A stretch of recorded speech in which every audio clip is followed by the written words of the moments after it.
Going. We go now?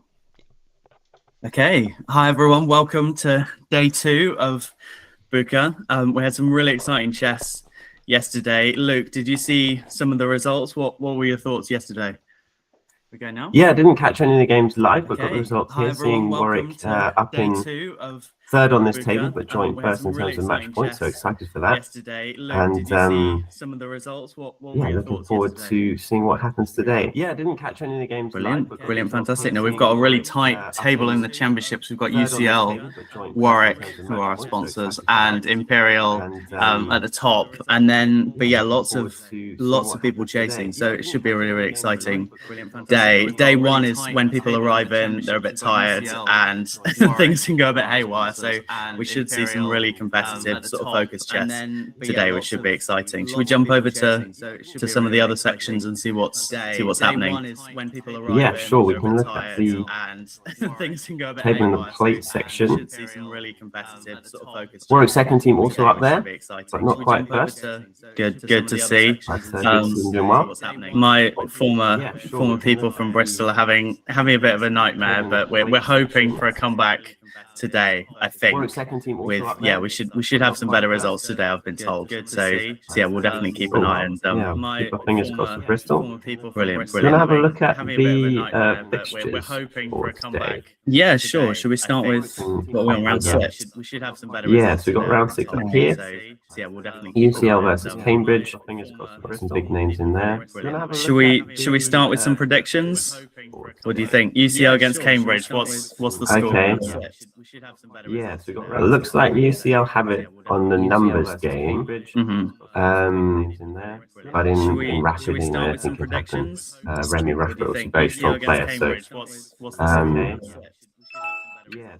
could definitely see some upsets. I think that was a bit tight to call. What do you think? Okay. I'm going to say 3-1. I'm going to put it out there. We might have some moves actually. So should we jump in and should we start on UCL Cambridge board 1? Yeah, sure. They're at the top or similar. Could definitely see some upsets. Brilliant. Okay, E4, E5, super solid. I think I've seen him in a game with Raja in the Spanish. I don't know whether he's going to do the same thing, Bishop C5. So we'll get to that if it comes on board. But that could be. Oh, he's gone for F5. Oh, there we go. Okay. So this is a really tricky situation. If you back up to Bishop B5 really quickly, yeah.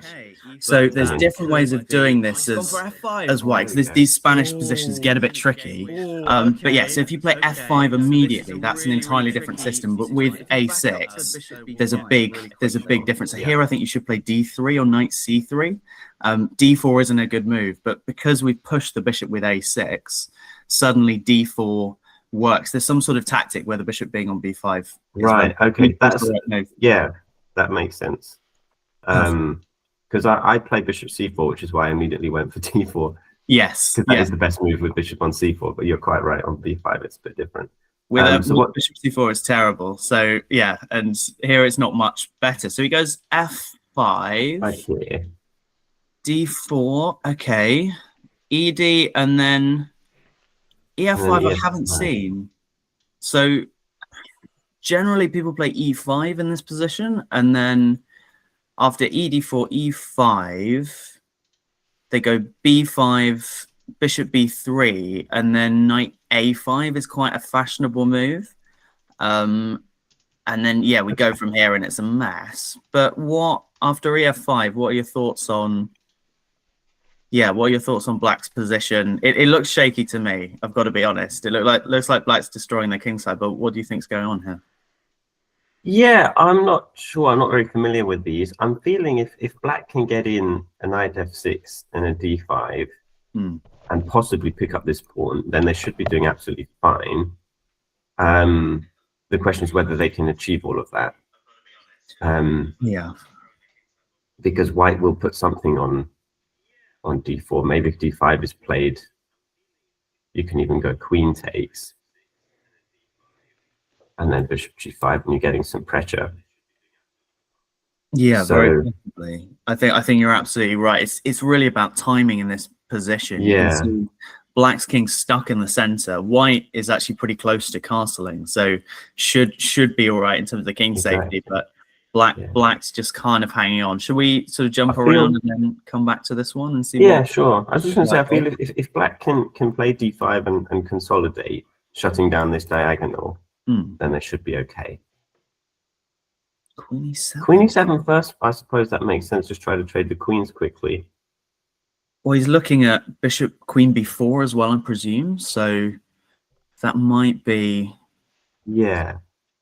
You've got to play if king f1 it doesn't apply, but yeah, well probably. I don't think there's a universe where queen b4 is relevant because we're not playing king d2. I consider it, but yeah, no, it's king d2, queen b4, c3. It would be very, very tempting to me, but it's probably not very good. Okay, I mean, I think Black might be on their own here. He seemed a little bit surprised by e5, but that might be the refutation. Should we jump on to what's going on board 2? Let's have a look. So Alex, Leslie, Jacob, Yoon. Let's just recap the moves quickly. So yeah, this is a Benoni position. For people sort of who aren't familiar, do you want to sort of run through roughly what the plans are in the Benoni? Yeah, sure. So White obviously has this space advantage in the center with this d5 pawn, which is quite strong. Black typically is then looking to counterattack down here on the queen side, and White wants to use his space advantage to either cook up some kind of attack or just try to dominate the position. Or quite often White can focus some attention on this d6 pawn, which can be a bit weak. Sometimes the bishop comes out and Knight can hop in. So it really depends on whether Black can get enough activity with the queenside counterplay to compensate for their slight structural positional weakness in the center. Yeah. From what I know, this sort of system with g3 isn't the most critical. There are lots of lines where you try and go e4, f4, and Black has to be really, really sharp not to get blown off the board. So I'd feel sort of fairly comfortable with Black in this position. And yeah, I mean, it looks pretty okay. Black's trying to get in b5. That's what that move rook b8 is about. You're trying to break on the queen side. White obviously doesn't want that to happen. But yeah, I mean, if we zip through, it looks okay for Black so far. I don't know. Yeah. What do you think? What do you think White's doing? Trading a pair of knights, I think, is typically good for Black. Black would love to get rid of this bishop somehow, because that can often be a bit of a problem piece. It's not great where it is. It's not really that great here. But if Black can develop this bishop to a good square or trade it off and or get in b5, which they're not that far away from doing, then I think Black should be totally fine. Yeah, Okay, they go a5. Stopping b5. I'd be tempted to go b5 anyway, to be honest. If I was Black, just really go want this to happen. Yeah, 100%. So yeah, I'd say after b5, Black feeling sort of fairly comfortable, I would say.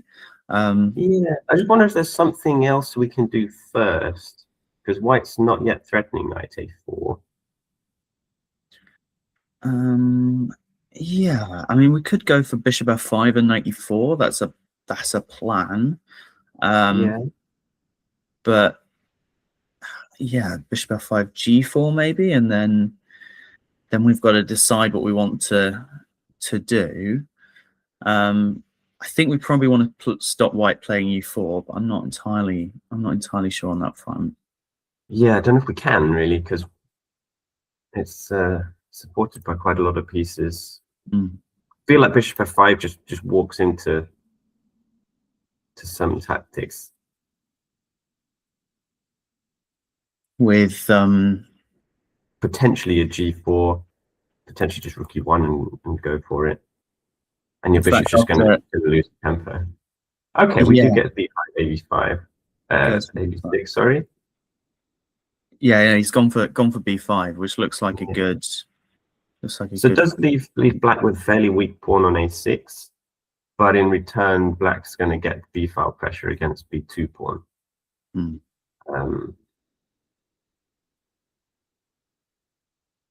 Yeah, no, it feels to me, I mean, it's sort of fairly common in these types of positions. It feels like black's got enough play. I find I've had this similar with white. It's quite hard to hold white's position together. You end up playing sort of rook a2, rook b1, and if let's imagine, I presume queen b6 is going to be played next, and yeah, I mean, I would feel that as white, it's quite difficult to work out how you're going to defend b2 in the short term. I guess you're going to start with rook b1, walks into bishop f5, rook a2 feels really a bit strange, so I'd be feeling pretty confident here as black. I mean, could we go knight a4, and then the queen probably has to keep an eye on this pawn, so maybe just queen c7. Could you even consider rook c1 now with some pressure? Yeah, with do you want to show the sneaky threat after rook c1? Right, yeah, because we've got this pin along this diagonal, so we're threatening now something taking on c5. So if you play knight h5 to attack the bishop, you might not be in time, because rook c5 comes with a tempo.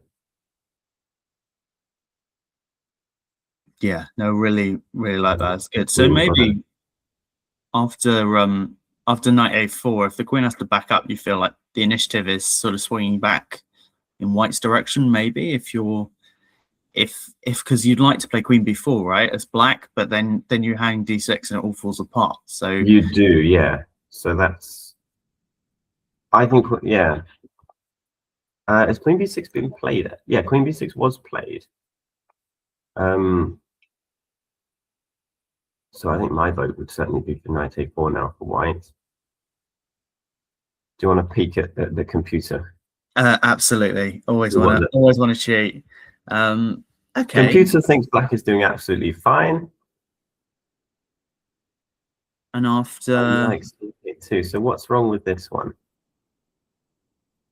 Queen d8. Yeah, I'm not sure about. I think it's saying that after knight a4, you've given up control of the e4 square, and it wants to. It's playing moves like bishop f5, and it's going to try and hit you on the diagonal. But I've got to say, I think that's I think that's tough to see. But yeah, queen c2 is a very odd move in the position, which is what the engine's throwing up. I suppose, yeah, it's just to say if you then go bishop f5, I have. What do I have? It's a good question. This is why we don't look at okay. Queen c. Okay. This is that's an engine line if I've ever seen one. That feels very artificial to be hunting this pawn when black's playing in the center. Yeah. But I suppose if we can get this one, then suddenly d6 is weaker. So maybe that's actually quite logical. Yeah, very possibly. And I mean, it's saying knight h5, queen c. I think this is definitely beyond my understanding of what normal people do when they're playing chess. So yeah, but feels off. And anyway, rook a2 played, which was the engine's choice. It really wants to put the queen back. I don't know why. Because it feels like with the queen on b6, we might be looking at queen b3 or something, and sort of sticking it back on d8 feels really counterintuitive to me. But yeah, I mean, interesting position. And yeah, we've got some way to go here. Should we jump over to another match and see what's happening there? Yeah, absolutely. Do you think maybe the engine just wants to dodge these tactics again? Probably. I mean, it wants h6. If you then go knight a4, queen d8, well, that's the engine's choice. I thought I could take this one with the rook hanging. Yeah. What's wrong with taking on c5? Is there bishop h3 at the end, or what's it at the end? So takes. Oh, and the bishop just has no squares. Of course, yes. Yeah. That's a bit evil. That makes a lot of sense. Demented from Stockfish, I think that. All right. Well, we'll see what the players come up with. Let's have a look at board 3. Dmitry Minko against Remy Rushbrook. What did we have here? We had a Sicilian game. Let me just turn off this engine. So a Kalashnikov. A4. I've never seen the move A4 before in my life. I do not know what that is about, but okay, we'll see. Okay. So white eliminating the knight on f6 to cement the control of the d5 square. It's all standard stuff in these sort of e5 Sicilians. Knight lands on d5, bishop dodges. And now it's feeling much more Sveshnikov-y to me. Black expands on the queen side. We get this funny little trade. Yeah. Queen. And this is the live position. So what are we thinking? I mean, I can see the engine, so I'm thinking about 0.6 advantage probably to white. But yeah, right. I mean, in terms of backing that up, yeah, I think white. It feels to me like white's plan is a bit more logical than black. Engine likes rook d1, just go after this pawn. We have still the d5 square. Maybe black will try to combat that with a knight e7 at some point. Engine's also pointing at queen g4, winning a tempo, possibly even just picking off this pawn. So I feel like white's got a lot of moves that you can play quite quickly. Yeah, definitely like white's position with that trade just a couple of moves ago with knight b6. I think what white's strategy in this position, you talked about it with the d5 square, is to try and get a grip on the light squares. And if you look on the board with the trade of that light squared bishops, you've got to feel that white's sort of got a real like stronghold in the center on d5 and e4. And the king might be a bit weak. You can see black's kind of push some pawns in front of the king, might be a bit drafty as we get later on the game. So I think advantage to white and definitely easier to play as well. Yeah, absolutely. Black king should probably be okay with the dark squared bishop covering the dark squares.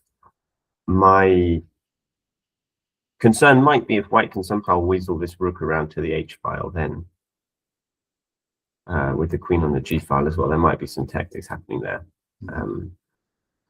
But I think for the moment, the main battle is probably going to be in the center on these light squares. If black ever gets in d5, then black's doing quite well, I think. So white definitely needs to avoid that, but it doesn't really look feasible for black anytime soon, especially if white ends up with this rook on d1. Yeah. Interesting positional struggle. a5 has been played. Interesting. Yeah, I'm not sure about. Maybe he's looking for knight b6 and then putting a knight on d5. I think in those other variations we wanted to put the bishop there, but maybe he thinks I want the knight instead. But that the knight on d5 is definitely strong. I'm wondering where he wants to put the bishop in that case, because it doesn't feel right to have the bishop over here. You want it pointing at the king rather than pointing at not very much. So maybe he wants to bring it back here. Yeah, very possibly. I think on c2 that's a good square, and then you can imagine some sort of h4, h5 coming in and starting an attack. But okay, he puts on d5. Sorry, so a5. Right, rook went to e8, bishop drops back. Fine.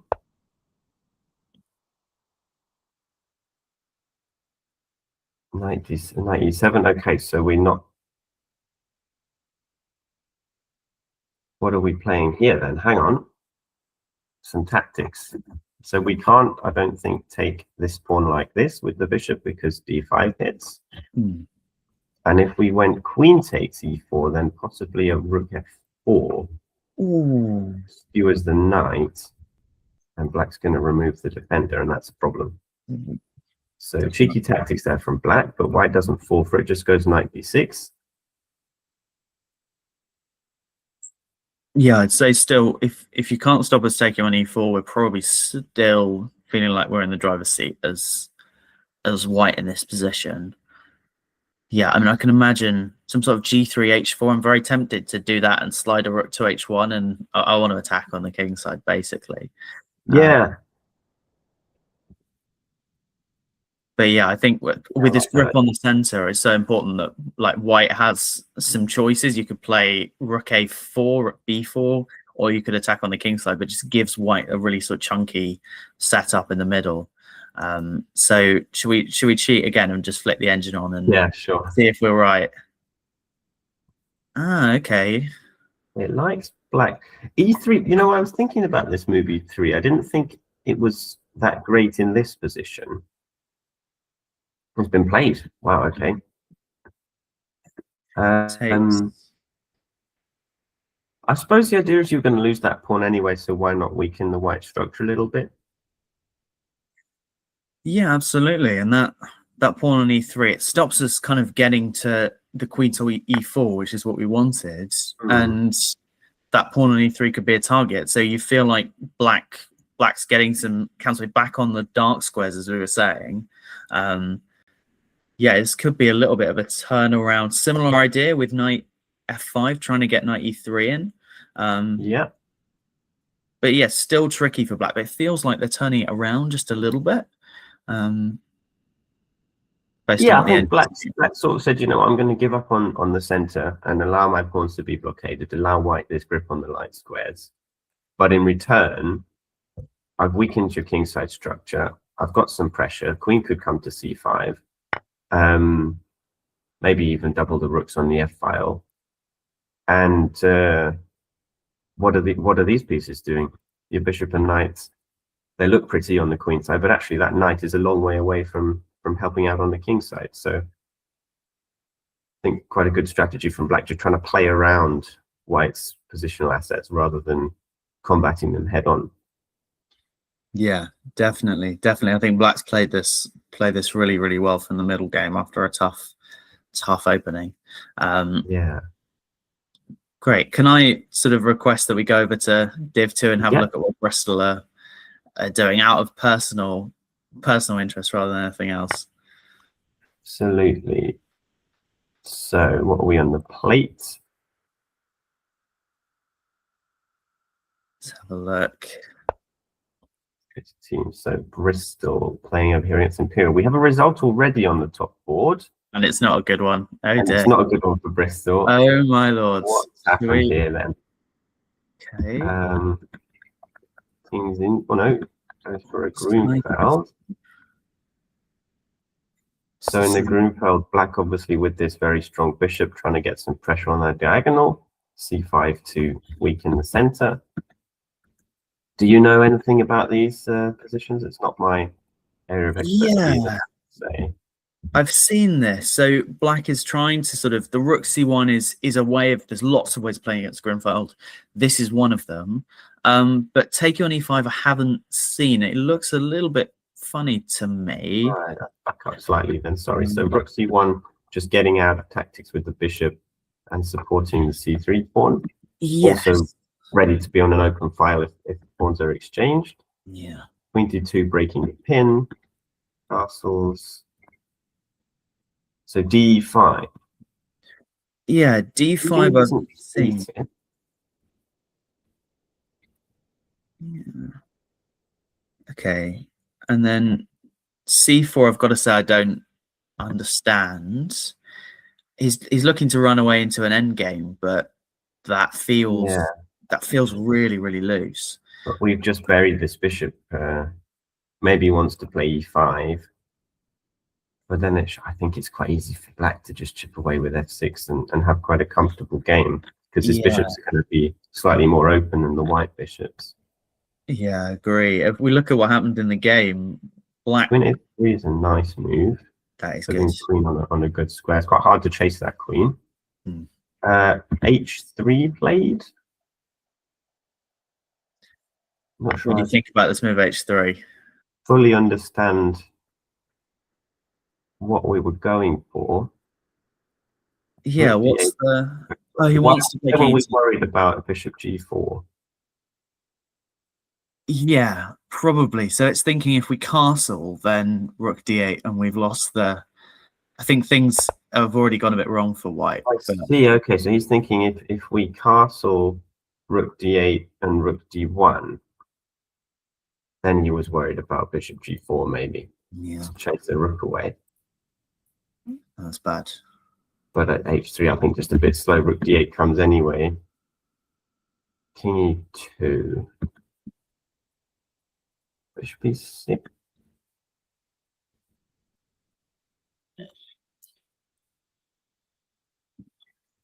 Just wants to take on c4, I guess.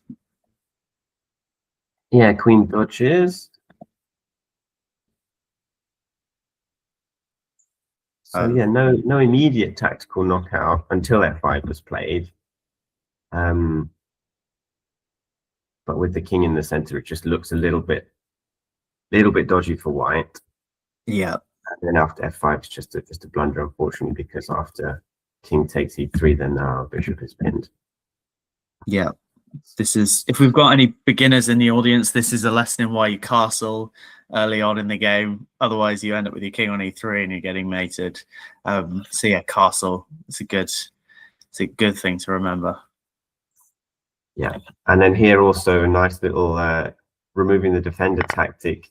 If we take this bishop back, then after rook takes rook, the queen is overloaded, trying to defend the c1 rook as well as recapture, and we're just a rook down. Perfect. Okay. Did decide to throw in the towel on that one. Let's have a look at board 2. We have whatever this opening is called. Yeah, Tommy's a very boring player, so this is not a surprise from him. Okay, so a lot of exchanges. Both players fianchettoing rooks to central files. It looks slightly pleasant for white. Slightly easier development. Really like this maneuver with if we go back to that move rook c7 in these kind of positions, the queen on d8, it's really hard to figure out where you want it to go because e8 doesn't make sense, c8 not so good. But yeah, shifting this rook up, we get to put it in the corner. It adds to pressure on the diagonal and potentially going to shift the other rook over. So that's a really nice maneuver and probably solved all Black's problems, I would guess. You should be feeling okay in this position. Absolutely, yeah, and quite thematic as well in these fianchetto positions. As soon as e3 is played, weakening this knight. Then the queen right in the corner. Sounds a little bit counterintuitive, but actually very strong, putting pressure on that diagonal. White is pretty much forced to play knight e1, have to move the knight somewhere where it defends the bishop. And what are we thinking then for Black?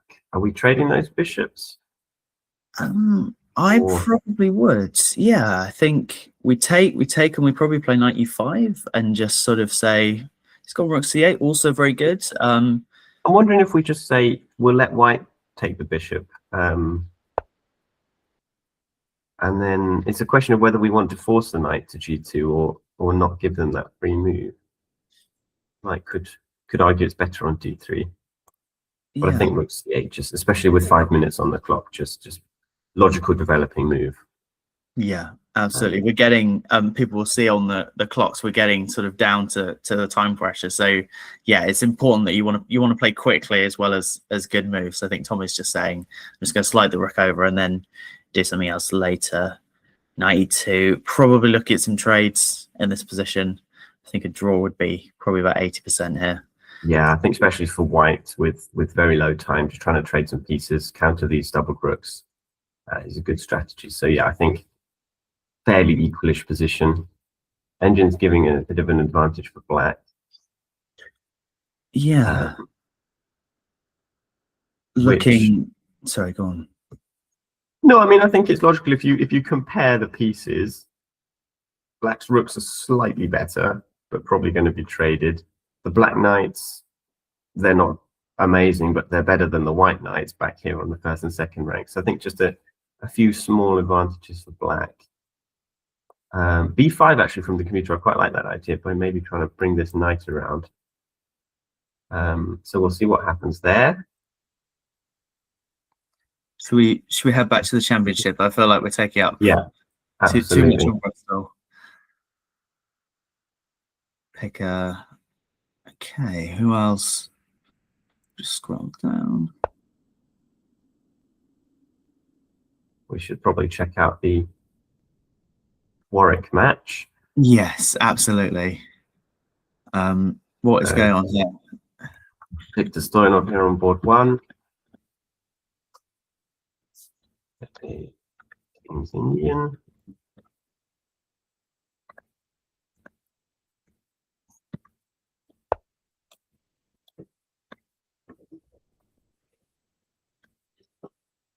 A lot of maneuvering. White trying to play on these light squares on the queen side.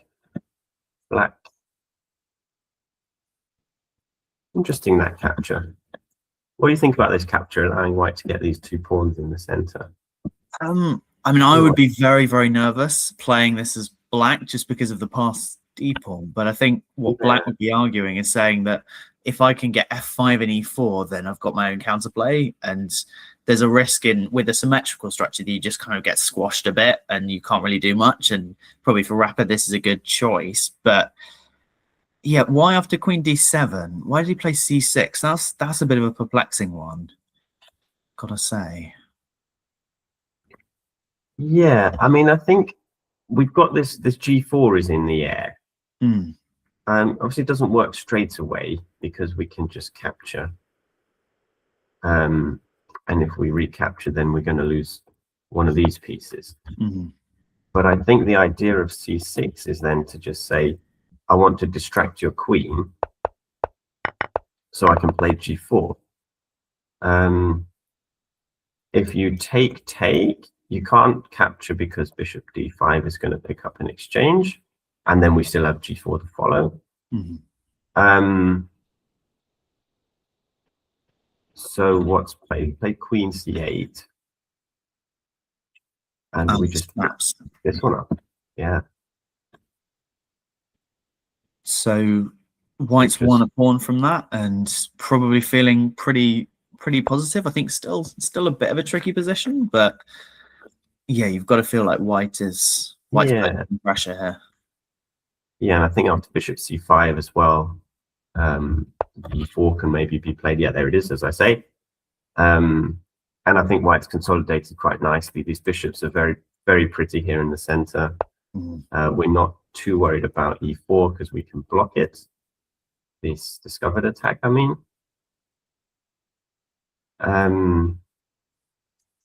So yeah, white probably just needs to find a couple more accurate moves to deal with these pieces.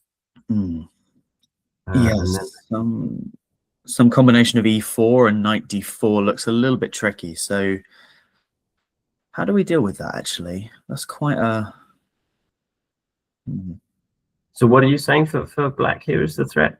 So I'm looking, we've got a couple of ideas. Knight c3 is a threat, possibly e4, and maybe queen c4 I really like. So yeah, just if that stops knight c3, so there's going to be a fork of the queen and rook there. So that's, get the arrows on. These ones. And then after e4, we can put the knight in the way, and that blocks the bishop and kind of fortifies white's position there a little bit. So looks that queen c4 is a nice move. I like that a lot, and it feels like white's starting to consolidate here. Absolutely. Also noticing the clock for black under 2 minutes. I do. I think this is going to be a tricky position to defend with low time. Let's have a little look at the next board.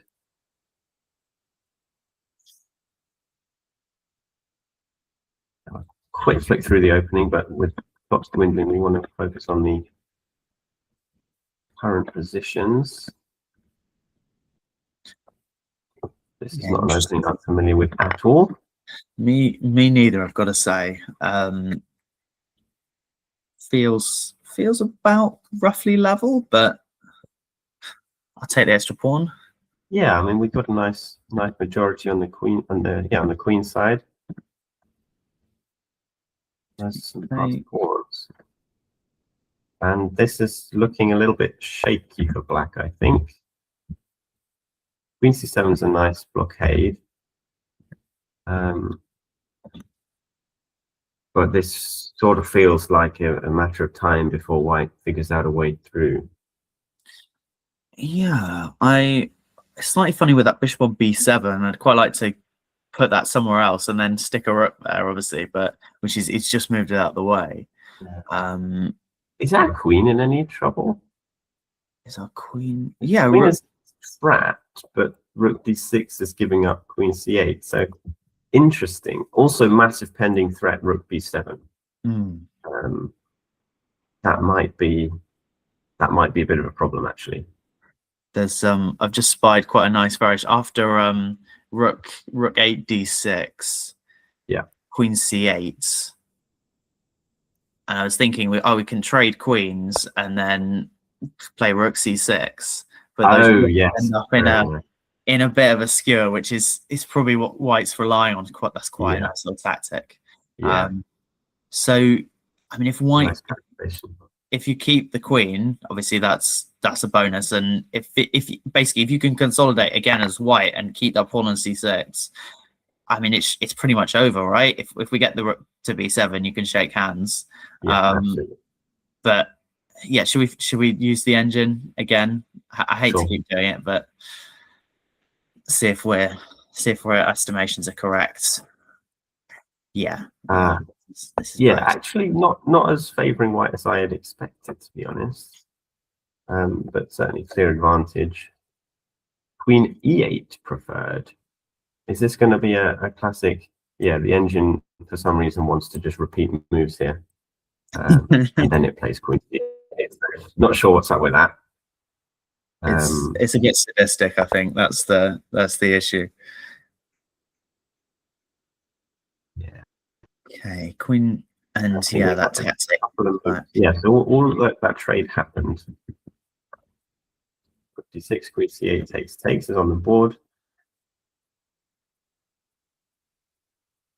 So yeah, big advantage here for white. Or not? I think that was us.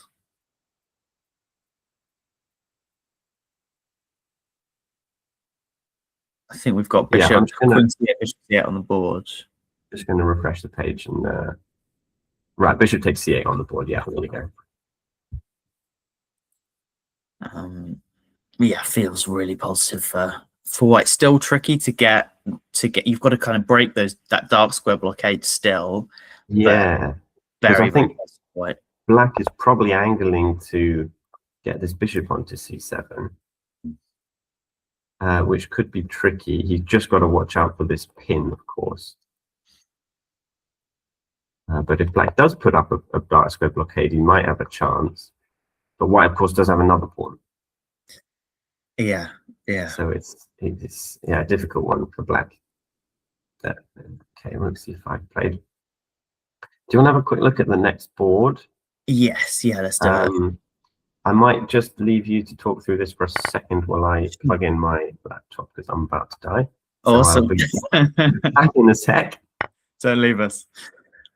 Okay, so we've got this is Edward Jackson and against Imperial. We've got knight c2. So White's up a pawn at the moment, looking to take on a3. Feels pretty positive for White, I think, after knight a3.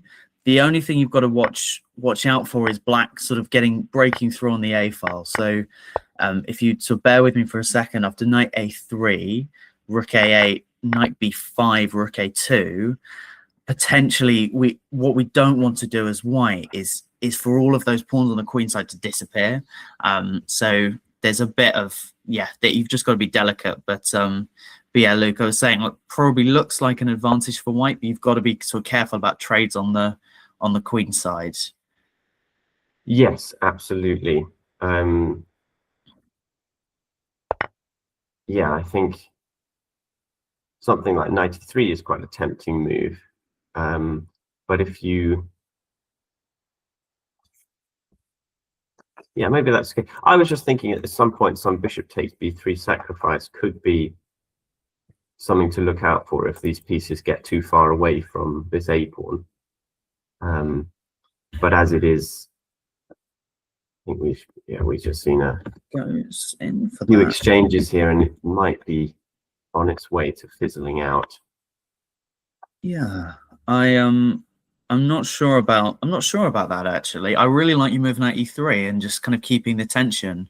But easy to see in this position how, particularly if black can get that rook behind the passed pawn, that maybe things are gonna liquidate and you might be able to defend that. So I mean, maybe he wants knight c3 here and he's just going to play that position. Yeah. But I mean, knight c3 is a very comfortable 2-result endgame for white, but I don't think you're ever winning it, against a 2000 opponent. We can just show that quickly. Forking here the rook and bishop, probably rook b2, and if we trade everything, then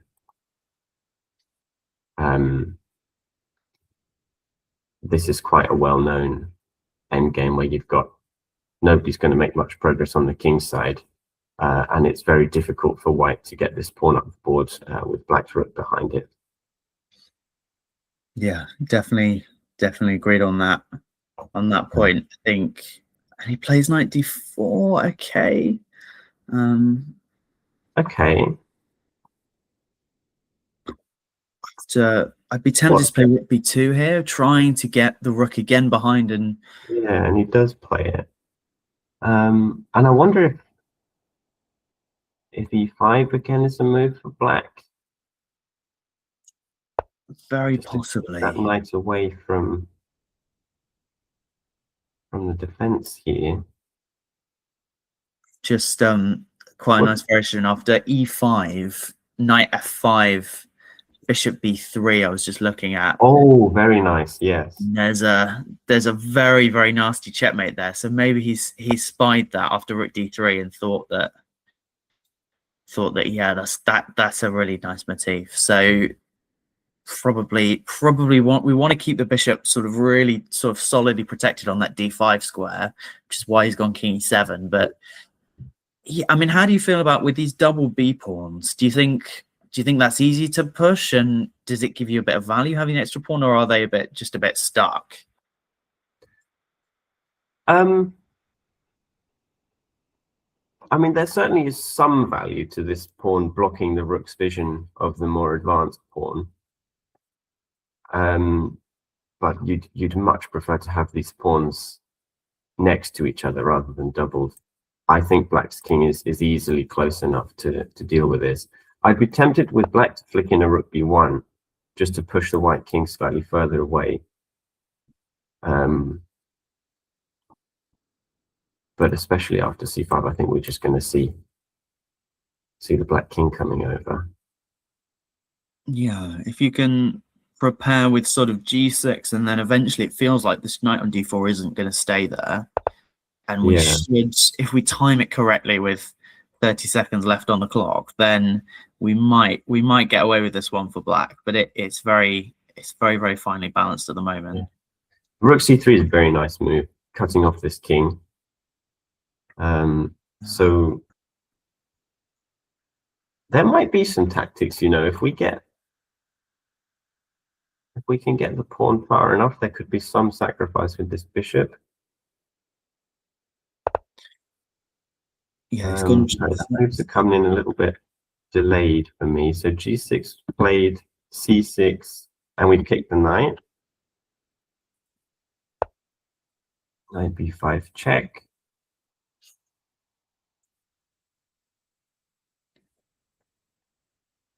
I don't know about this, because if you go king d7, then we can just go c6.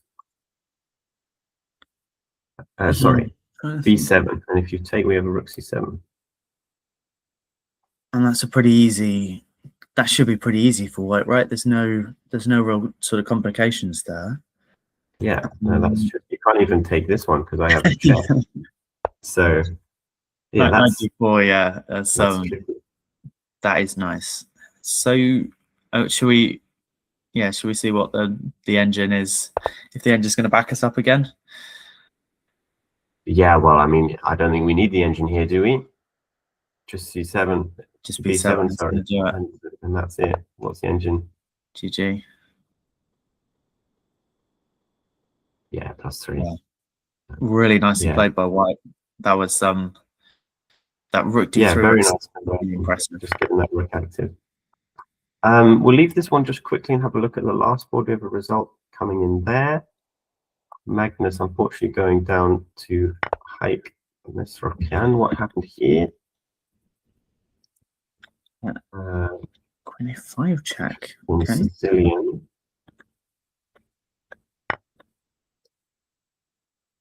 Yeah, not a huge fan of this for White.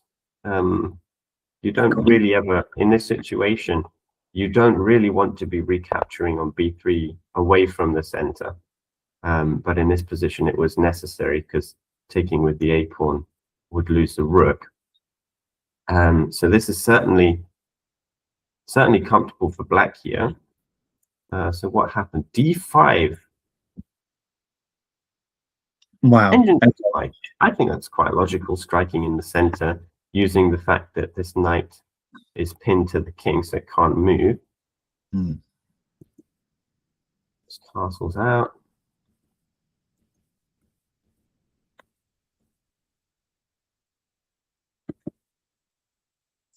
Queen e2 is a really nice move.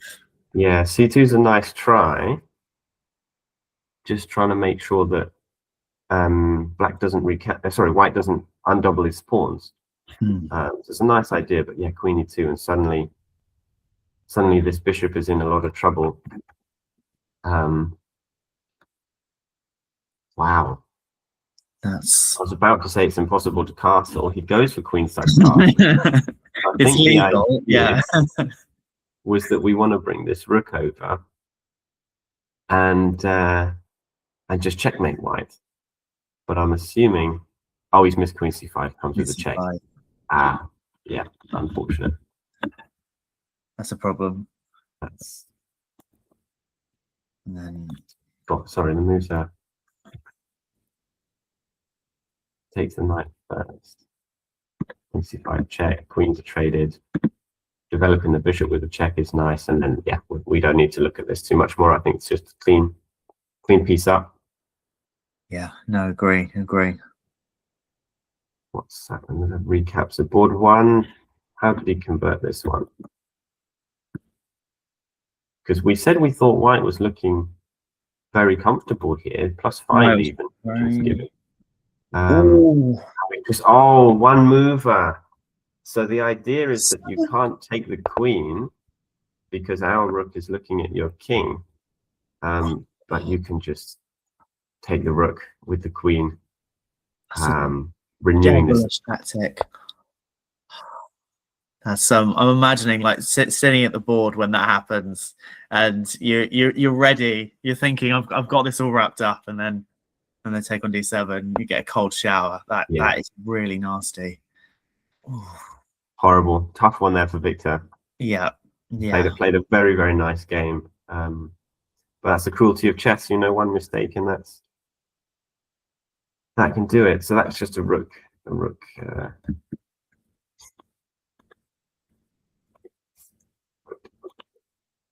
Black mops up.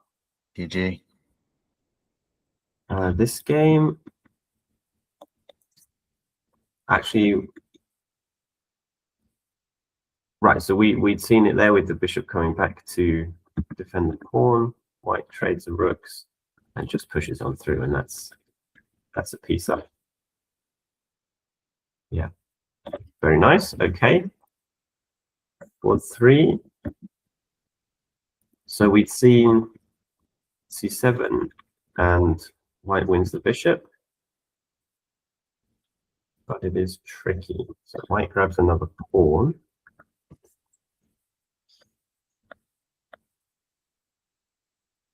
That's a very nice move, rook f7, forcing the trade of rooks. Either we win this pawn cleanly instead of trading it, or Black has to trade the rooks. G3. See, yeah, I was thinking G3 rook f2, but yeah, it doesn't matter, does it? And no, yeah, there's no. I think this is probably no stalemate here because the king's always got. Yeah. So it's. looking pretty bleak there for black, I think. No, great. Have we got any games still going off on the list? We've got this game here, KCL against Loughborough. Ooh. This is an interesting end game, actually. Yeah. Bishop versus knight. White is up a pawn, but the h-pawns have doubled. Knight's infamously very bad at defending against a passed h-pawn, but the pawns are not passed just yet.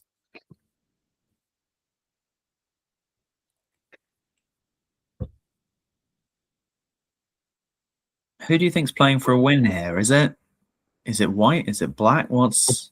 Don't think black can play for a win. I think only if white pushes too hard. But you know, how as black are we ever getting these pawns through? Yeah. The only possible scenario I could see is if somehow this bishop ends up here and we checkmate ourselves. Mm-hmm. But I don't think white's going to walk into that. So I wouldn't be surprised to see this one just go on for 15 moves, to be honest. Yeah, I guess as white, you probably need to go h4, h5, and then get the king in the right position. But again, that seems really unlikely. So probably the players are gonna shuffle king e3, king e6, and yeah. I feel like by the time you've done this, the board removed my errors. By the time you've done that, black has come around and win this pawn. Yeah. And then it's just going to be queen on queen. So we'll keep an eye on that. We can come back to it, see if any other games are still going. Does appear to be the last one, actually. Just looking through, that's a lot of decisive games that I'm seeing on the... What have we got? 1 draw, 2 draws? Let me see. So yeah, 1 draw there. And the one on the top board. We can have a little look at that. Oh, yeah, that's quite a nice little actual check there. So what's happened? White actually had this beautiful position with a very strong f-pawn active rook. But rook h7, very logical, natural move, but turns out to be a mistake. Is it? Why is it a mistake? Is it rook g2 possibly? Yeah, rook g2 the engine likes. And these two knights against this king just end up causing that perpetual like we saw in the game. Bishop h6. This is one of those moves you play and you feel like you've just won the game, right? This rook has to move and we just push our pawn through. Thank you very much. But actually, rook g2 hits you and you realize, I can't take this because black hits me with knight e3 check. This knight cuts off the king here, so we just end up having to go back and forth, and it's going to be a draw. So nice. Yeah. Very nice save there from black. Really, really nice. I think like it's one of those situations where you're trying to focus on what you're trying to achieve, and then you forget that your opponent's there too, and they can do stuff. Exactly. So yeah, exactly. Do you want to have another quick look at the second division? I'm not sure if I do, but we probably should. We've got David from Warwick. Trying to defend this end game. Or is he defending? I think this is probably just quite an easy draw. White's just going to check, check, check forever. Yeah. Are we ever in time to try and pick off this pawn? I wouldn't have thought so. I think we've got enough counterplay, and there's going to be some checkmate threats eventually for black. So I feel like if you did go for this pawn, you just have to bring your rook straight back and start giving checks to avoid getting mated on the back. So not too much to see there, I don't think. That appears to be the only game still going in this section. Anyway, you want to have a look at? Yeah, if we go back up to board 1 of that Luke Honey, see what happened there. these are two, by the looks of it, quite strong players. Yeah, let's have a whiz through this one then. So a Caro-Kann. How do you feel about the Caro-Kann? It causes some controversy. I mean, as a Sicilian player, I always think, you know, we paid good money for our chess set. Let's get the maximum value out of that keyboard, and push it all the way. But no, I mean, the Caro-Kann is very solid if it's played well. Can be quite annoying to beat. But I do also think that white typically, you know, it's not the most challenging opening for black, let's say. I don't think it's the most ambitious, but it's certainly very solid. Yeah, no, agree. And we've got a really typical what's called an IQP, or isolated queen pawn position here, where black's got a bit of space from that pawn. It can be a bit weak, and especially the square in front of it. So white's going to try and put a piece on d4 and just, yeah, torture black a bit and say you can't do much, which looks like vaguely what happened, just having a look at the moves. Yeah, I mean, white wants to chuck a knight on d4 and blockade the pawn. And typically white here, or the side without the isolated queen pawn, is looking to exchange pieces, because in the end game, this pawn standing on its own is going to be quite weak. Yeah. Black here wants to keep pieces on and use that space advantage that the extra central presence gives them to try and stir up some kind of attack. But as we can see, the white pieces are just slowly moving forward. Queen a4 is a blunder. I'm guessing bishop f6, and just ripping the king open. Oh, rook e6 is very nice. Yeah, that's really good. So the idea here is that we're distracting this pawn away from defending the g6 square, and then our queen, is going to flood in. And there's a queen g3 there. I was expecting queen g6 straight away. Yeah, me too. H5. I suppose knight h5 first doesn't spoil anything. It's quite hard to defend this square. If you try king f7, then you let us in this way. Yeah, maybe. So that's why we see f5 played. Black desperately trying to avoid queen getting in here. But then I would have thought surely queen g3 here, no? Yeah, no, I don't know. Not sure why he didn't go for that. I guess king f7, and he's thinking that the king's going to run away, but I mean, that looks possibly, so, but the other knight can arrive and start pointing at some squares. We're only down an exchange, right? So it's not a huge amount of material. So you know, white does need to prove something, but I don't think there's such a rush that you can't afford one or two quiet moves. So we'll see what happened in the game. Knight f3 was played, bishop g7. Engine doesn't like any of these moves. d4 makes sense. Again, opening the queen's path here, attacking these weak pawns in the center. Black trading. Runs with the king. Ooh. Yeah, now it's just too much. That's horrible. I've been tempted to go queen f6 here straight away and just pick off this e-pawn, no? And then bring the rook. Totally agree. So it's such a difficult, particularly with that, you can see that queen on a4 is way offside.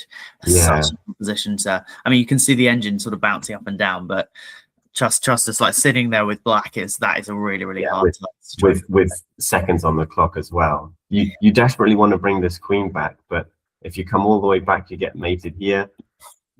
If you go queen d7, then I think queen to one of these squares and the knight to the other. Yep. It's going to be pretty nasty. That is absolutely. Can we show that with king d8 just because? Yeah. Checkmate. Brutal. Yeah. So, yeah, pretty horrible. So what happened in the end? Queen e5, another rook across. Yeah, rook c1 just penetrating on the 7th rank. Rook goes back. But queen f6 here, forcing the king backwards, which is going to interrupt the rook's vision of each other. So wherever the king goes, we just pick off this rook, and that's, well, we're going to pick the other one as well. So that's game over. So very, very nice game there from White. Nice sacrificial attack. Yeah, that bishop f6, rook e6, it already quite shaky for black because the king's open, but that was a really, really good find. And I think after that, there's basically no way back for black after queen a4, unfortunately. I mean, if you think about it here, you don't really smell much danger. It looks like black has got all sorts of pieces defending the king. But one by one, we kick the queen away, we get rid of the knight, we get rid of the bishop. And suddenly it's 3 attackers against not very many defenders. So that was, very nice from White. Anything still going? No, that's it. Should we have a look at the results then? Let's do it. Just check that the last game did finish in the championship section.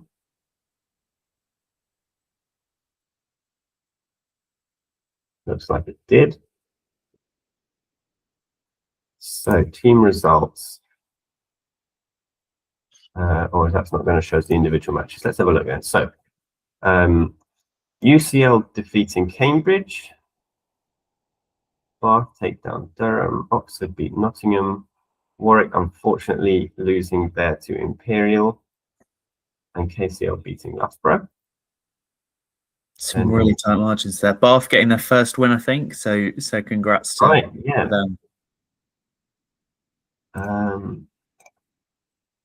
Round 6. In play competitions, so Oxford beating Birmingham, thanks to that very nice game there from their board 1 player. Bristol tying against Imperial, okay. 4 decisive games. Warwick 3rd team beating Oxford, always good to see.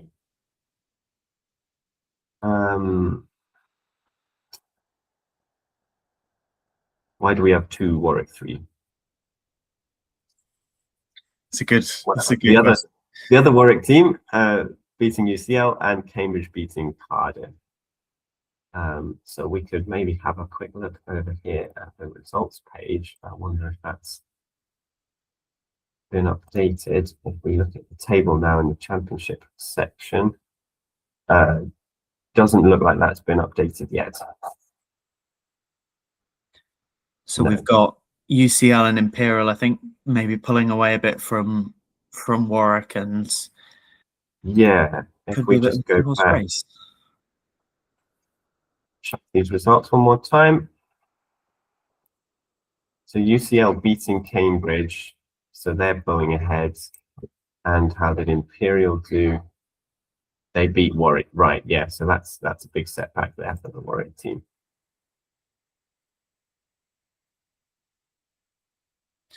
Yeah, feels positive. It's strange not to see sort of Oxford or Cambridge generally wipe the floor with everyone. So good to see some variety at the top of the table. That's absolutely great. Are there any other games you want to have a look at very, very quickly?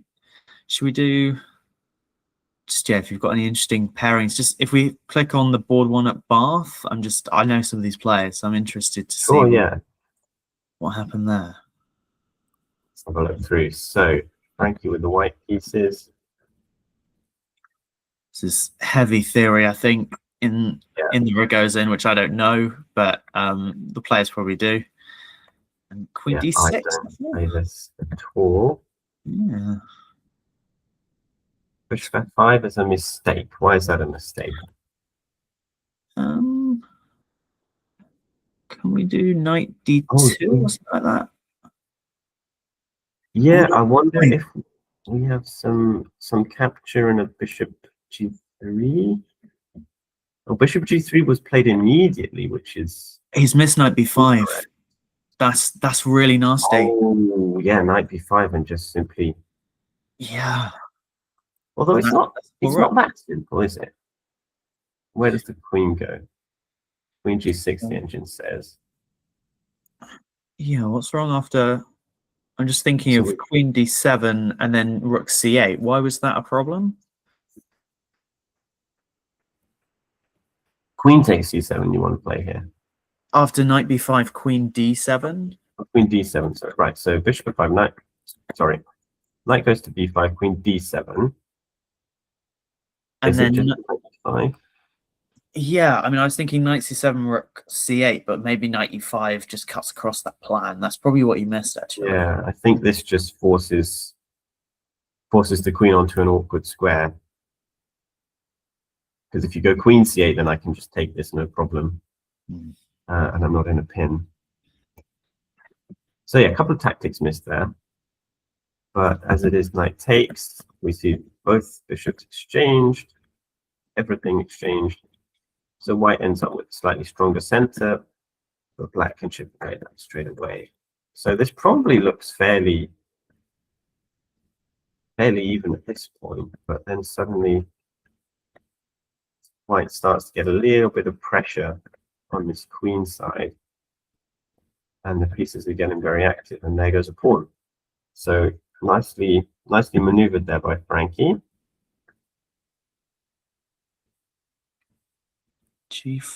Oh, giving up that square looks so risky, doesn't it? This doesn't look right. That's I had a coach who said basically if you get a knight on f5, you win the game immediately, and that this seems to be a really good case of that, where that's And actually, aside from anything positional here, they're just tactically, we're threatening this pawn with a check, which is important, so we're not getting skewered somehow.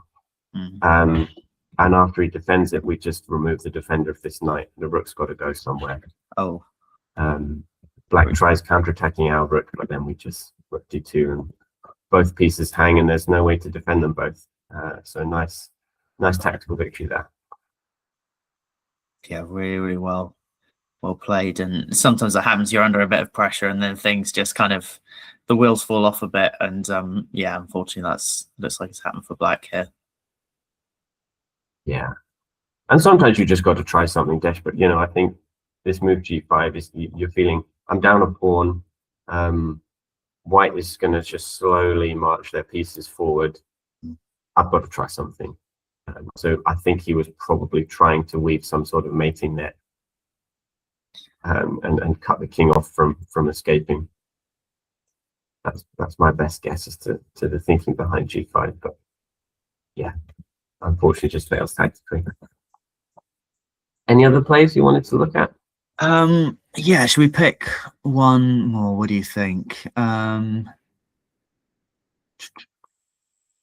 Which match haven't we covered? I feel like we should give everyone a little bit of time. Yeah, we could look at this match here. Loughborough KCL, I don't think we looked at too much. We'll do a quick whiz through these games. So, board one, we see a French defense. What's your opinion on the French defense? I used to play a French. I'm not an e4 player, so I always feel a bit cramped. But it's got a good reputation actually at the moment. So, and this, I know Ollie Howe's played it for, I think, 15 years or something ridiculous. So he knows what he's doing. Yeah, it's a bit dodgy. I think this has gone a bit wrong, unfortunately, and you can see black's solid kind of skeleton in the middle of the board is collapsing, and that's one pawn goes, another pawn goes, and that's just too many pawns. Checks.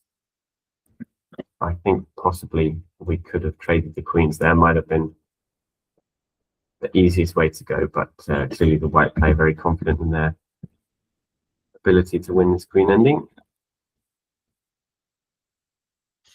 and actually ends up with a checkmate. It's a nice game there. Board two was a draw. This one this is what we saw, wasn't it? This was this knight. Yeah, we did have a look at that. Board three, another French defense. See, 2 French defenses and 2 losses for black. I think that has to say something. They've been sitting last night they've all got the same file, don't they? And they've decided on the bus. We're all going to play the French, and it's gone a bit wonky. Yeah. Queen h4. Ooh. Bishop g6. Oh, he's showing off. And Engine doesn't like it, but I suppose it's a nice move. It doesn't achieve a huge amount, which is possibly why the Engine doesn't like it. Sure, we're stopping you from castling, but Maybe we could have done that with the queen. I'm not sure we want to castle here as black, so no. Yeah, this. I mean, again, we've seen it so many games today with the king stuck in the center, kind of staggering across the board, and it's so dangerous.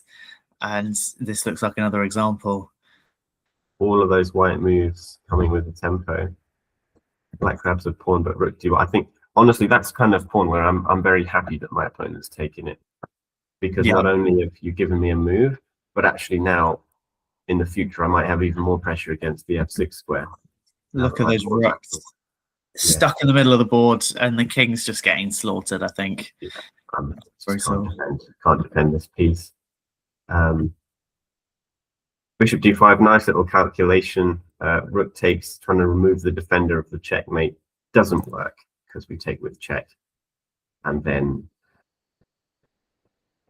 well, actually, it's just going to be mate, isn't it? Quite quickly. Yeah. I mean, this is just see you later.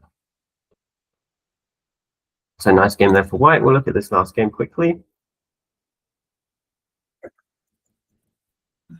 Pretty sedate start at the moment. White kind of confrontational approach from both sides. Yeah, this is one of those probably not the best opening for white, but you're just trying to keep pieces on the board and in a rapid game you make a lot of moves quickly. Yeah. And it's worked. You know, look at the time difference here: 8 minutes to 2.5. Just a lot of shuffling and maneuvering. H6. Oh, and he's just missed that. He's just lost a pawn. Yeah, unlucky. Knight f7. After rook takes, he wants knight d6. Knight d6, beautiful. Oh, that is nasty. And yeah, that pin again. The king a bit weak, and we've just snapped a. What was the problem? What was wrong with knight f7 there? Wanted to trade. Okay. First. Yeah. Still a good move. Trading a pair of pieces, but he's done it in this order, which doesn't make much difference. We're just crashing through in the middle. Wow, queen d6 gives up a draw apparently. So what's? Should we try and figure this out after? Wow, what a turnaround! So actually, black could have been winning here. We just trade the queens and take the bishop. And that's what he did. Oh, he's just run out of time, or what's going on? Hung a piece. Knight b6. We might have to. Yeah, don't know what's happened there. Yeah, might be a sort of technology glitch. Feels like. Yeah. If things have gone. Yeah, maybe something's gone wrong there. Yeah, no, that doesn't really look like a logical end to the game. Possibly he lost on time. Possibly it's like you say, just something technical. Yeah, perfect. How long have we got until the next round starts? Do you know?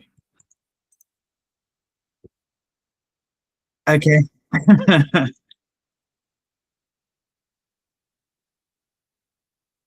Five in the position, or we might play knight f6, trying to hit this pawn. Well, have they been listening from you? Oh. Okay. Hopefully you can hear us now. Okay. Welcome to the audio edition of the stream. So this one feels really dodgy, but I mean, there's some games here. I've got to say I'd be a bit scared as black with this f7 pawn, kind of in the middle. But he looks vaguely prepared for this. But what do you think, Sid? Are you liking white here, or are you feeling kind of comfortable as black? The central bishop points to a lot of different things, which looks nice. It looks like they might just exchange queens as well. It already looks kind of middle, even getting to the late game, kind of. So it's very quick. Yeah, yeah. Looks like some good preparation probably from both players.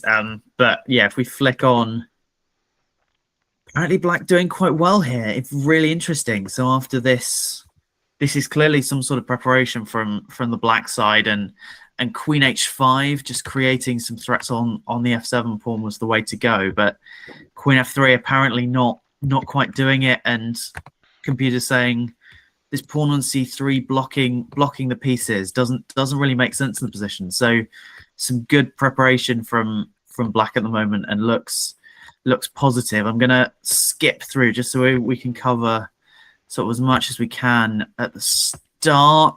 This looks absolutely wild. A lot of them looks like they progressed quite far in. Yes. Quite This sort of level, you've got lots of people very, very well prepared. Flip the engine off. Yeah, quite a quiet start from White, you've got to say, with sort of, as you said, not putting pawns in the center. They like doing that at this level.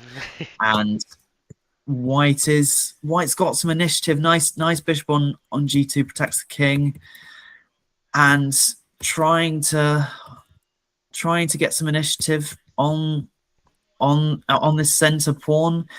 Yeah, you've got to say, looks good for White at the moment, with just a lot of development. And again, this king stuck in the center. What do you think of this position? What would you play for White here?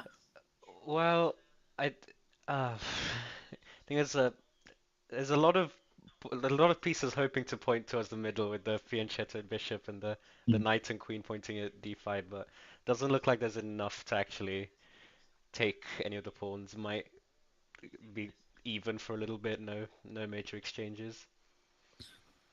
Yeah, possibly. I'm wondering if we can try and sort of needle this knight into the b5 square and try and get in. That's one idea. We might also try and just crack open the center, because, as you said, these pawns are really sort of stunting these pieces. But if we can break this down, it could be really, really positive for White. So probably looking at an advantage. Aaron, again, king, these pieces difficult to get into the game, but kind of locked in there. Yeah, no, completely. Probably White feeling quite good. So Warwick looking quite positive so far in this round. Let's jump. Yeah, do stop me if I'm flicking around too quickly. But yeah, we've got the camera over the board now. Have I got the camera? Yeah. Can everyone see the camera on the stream? No, it's just the board in the middle. Oh, sure. Yeah. Okay, so let's have a look at this. Is the same position. White, yeah, lots of games with this bishop in the corner, and White trying to put some pressure. Do you play like this as White at all, or are you a sort of e4 grab a center person? I usually grab the center, but when sometimes you lose the center, and then the fianchetto is the only way to get the bishop out. Yeah, 100%. And this bishop, always when you've got this bishop, it takes a bit of time, but you can see this is the longest diagonal on the board. So if you can get your bishop there, that is really, really nice. Knight e4, bit of an unusual one. I have not seen that before, actually. But he's going for this and trying to set up with these pawns. This is called a stonewall structure. So White, with this knight in e4, trying to sort of get a bit of a clamp and gain some space in the center. But when we've pushed pawns in front of the king, you can see this guy's looking a little bit weak. So yeah, really, really interesting sort of double-edged position here. Knight e5, and yeah, White trying to sort of trade some pieces, get this knight out of the center. And it's got to be looking good for White, I would say, in this one. If we have to kind of crawl up with bishop f7, then yeah, definitely like what White's done so far. Connor seems to have a grip on this one. Yeah, what do you think about this one? Do you like this kind of stonewall formation in the center, or it does look like it kind of trapped in White's light squared bishop is not making good use of the diagonal. Yeah. So a nice way to counter the fianchetto. Totally agree. Totally agree. Um, but yeah, if we can get this move in with a shuffle of the queen or something similar, then it feels like White has some initiative. But it's just a case of who gets there first. Or stop throwing arrows in the center. But yeah, really, should we cheat for just a moment? And apparently, Black doing okay with the move e5, and then if we just show that, so what the computer's saying is, and particularly with that bishop on g2 that you were talking about, we can play e5, and then after the pawn takes, we take this bishop, flick it around here, and then suddenly this pawn's looking a little bit weak, and Warwick's got the nicer diagonal. Warwick has, yeah. you know where Sid's allegiances lie. If you're watching. Absolutely. And he's found e5, so this one might be turning around for Black, and yeah, obviously feeling quite positive there. So Warwick in for a good result. Where do you want to go next? We've got a draw already. I don't know how that's happened, but I think that's Cambridge versus Bath. Okay, should we?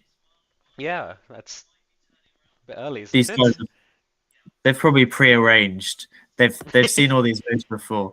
Okay, and we've got the Sicilian. So this is a variation of the Sicilian. I think it's called the Accelerated Dragon. And White plays this move c4, trying to get a grip over the d5 square to stop Black from breaking out. So really nice kind of constructing system from White, and yeah, feels like we've got the space. Black is always trying to trade pieces here because Black, a lot of paint on the board. Black is trying to trade pieces because with that space, with White having space in the center, kind of constricting the square, you feel a bit cramped as Black. So Black is trying to get some pieces off the board, but it feels like he's managed to do it. And then, yeah, they've agreed to a draw in this position. I think Black's going to make some trades, and yeah, they've decided that they got up a bit early yesterday, and they want to head somewhere else, which is fair enough.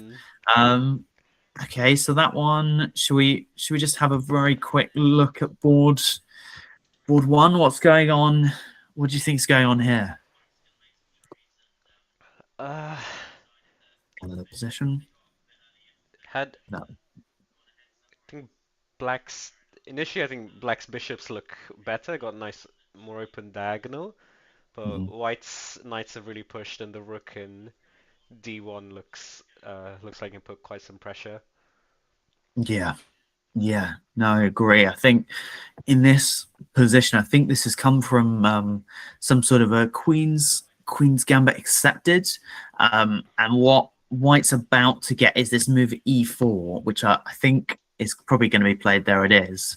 That blunts this bishop, and it also sort of stops this knight. So it's all about trying to gain some space in the center, just like in that other game, and push Black's pieces away. And that feels really, really problematic, actually. And yeah, he's traded off the bishop, but then this pawn is going to start to look quite weak. So I'd be feeling, I think, from this opening, which is quite symmetrical, it's quite dry, I feel like White's got a really, really good chance, and I'd expect to see a bishop coming, attacking b4, maybe the rook swinging up and hitting that as well. And it's going to be really hard to hold this pawn. So, and I mean, look at the clocks. I think that tells a story as well.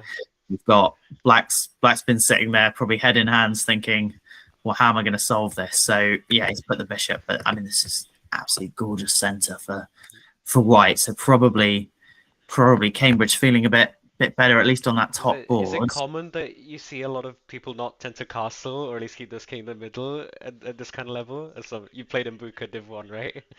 Yeah, I used to play this as Black, and I had a game where I did something similar. So you've got an opportunity to castle, or you can keep the king in the center. And exactly as is happening here, it looks like with the queens traded off, you think, oh, great, I don't need to worry about my king anymore. But suddenly a bishop lands on c5, and Yeah. this feel a bit rubbish. So yes, this has some bad memories for me, and I think I'd be sort of sweating a bit as black in this position. I think this is really, really tricky. I'm just going to jump around. That looks good for black in that position. Should we head? Do you think we could have a look at UCL's games? I think they're top of the table Yes. still. Where's Drawing with are they up Imperial. here somewhere? Board 1 to 4. Board 1. So we had a look at that. This was the bishop on b7 we saw. Should we go to this position here?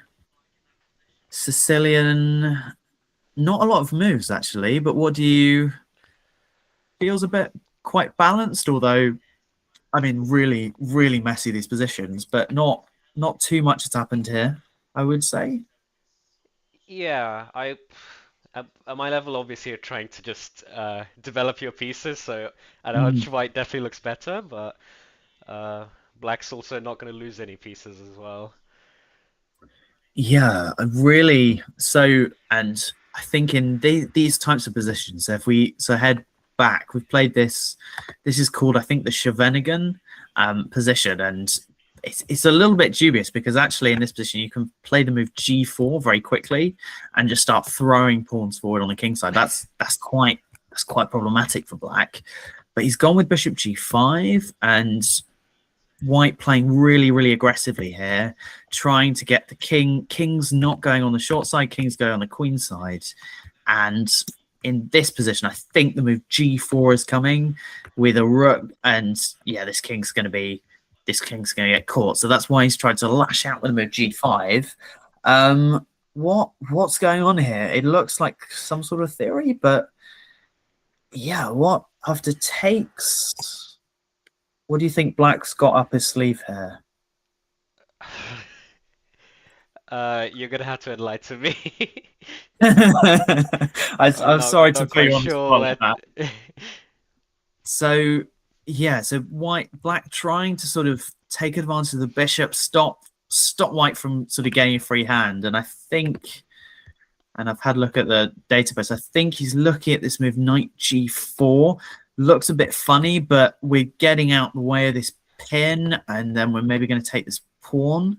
So yeah, now you can see black in this position would absolutely love to trade queens and get some of the sort of white firepower off the board. So I think, yeah, looking at knight g4 to snap. He's actually playing knight h7, which is interesting. I wonder if we can try and push this and get some initiative, but yeah, absolutely crazy game here, and a tricky one to play with 4 minutes on the clock. I think that much we can say for certain. They go rapidly. They go very quickly. They do. Do you know what the time control is here? Is it 15 plus 10? 15 plus 10. So not a lot of time. Yes, and it goes even more quickly when you're sitting in one of those chairs as these players are. Yeah. Shall we look at some of the Div 2 ones then? Absolutely. You know that I want to go into Bristol Div 2. doing? Badly, I think, but hopefully that's going to change. Let's have a look. Okay, where do you want to head to first? We can start with the Bristol game. I'm not sure I want to. Oh dear. Oh. Every time we've jumped on after about 5 minutes and we're already behind. This is a really interesting pairing. Let's have a look. Going again with this, lots of bishops on g2 today. Okay, so white not claiming the center, which allows black to push. This is for people here on the last round. This is a sort of reverse of the Benoni we were looking at, where black's got some space, but white has nice bishop on the diagonal, and in reverse is going to be looking to push these pawns on the queen side. So yeah, black tries to break out in the center. Looks roughly level, maybe. Yeah, king a bit weak, but this pawn also a bit vulnerable. So who would you rather have in this position? It's double-edged, but I don't see Black's just a lot more developed, see a lot less weaknesses, and especially Yep. white with the one rook trapped and the knight kind of with not many spaces to go. Only, so it doesn't look as nice for white in my opinion. I definitely take the Bristol side here. But Yeah. uh, I remember playing Luke Honey in the Blitz and in my first time at BUCA. He's an incredible player though, so I'm sure he's got something cooking. He is really, really tricky. I had a game against him recently as well, and very, very tactical, and yes, a tricky customer. I'd probably take white here and get checkmated pretty quickly. But I like this shell in the middle of the board. I feel like if I can get my knight to e4, if you give me a couple of moves, then I'm going to start to consolidate, and that is going to look quite chunky for white. So yeah, shall we just cheat very briefly? Probably going to say black's winning. Black's winning. There we go. I guess it's just thinking that basically this development is just not there for white. That's the problem. And this piece not playing, this piece not playing, this piece not playing, and it's saying that, and we'll sort of try and keep people up to speed here, but it's saying essentially that after bishop d6, we're going to trade off your one developed piece, and we're going to checkmate you whilst all of these guys are just on their starting block. So yeah, he's trying to go with that. Oh, and that's a really nasty move. After just trying to think, I want to turn the engine off. So it's what the engine wants to do is just give up this piece. It's sometimes when you've got like enough sort of initiative as black, you can start sacking material and just to kind of keep the attack going. And it's saying that after this, the rook is hanging as well. So yeah, so we've got to trade, and then after we take this guy, we can see this queen kind of swoops into the position, and if you look at these guys again, kind of completely sidelined at the side of the board, and we've got a rook coming down, we've got a bishop coming here, we've got a knight potentially jumping into g4, and this looks lost, honestly, for black. So really, really tricky, tough defense there. We'll have to come back. Yeah, and I think especially in a look at these players, he's got 6 minutes on the clock. That's going to be really, really tough to defend. Where do you want to go? Where do you want to go next? Have you got any? Can we have a look at the Warwick games? So I yes, believe the one that says Warwick 3 there with Damirelli is Warwick 2. Okay. I think they both seem to say Warwick 3 for some reason. Okay. Which Warwick 3 do you want to go with? She saw the top board. Got it. Should we go here? Is that the one? So the second team are currently third on the table, but they're yet to play either the top 1 or 2. So it's important they keep getting the points. Yes. And this one I've played Ifan as well. He's a tricky customer. Okay, so we go.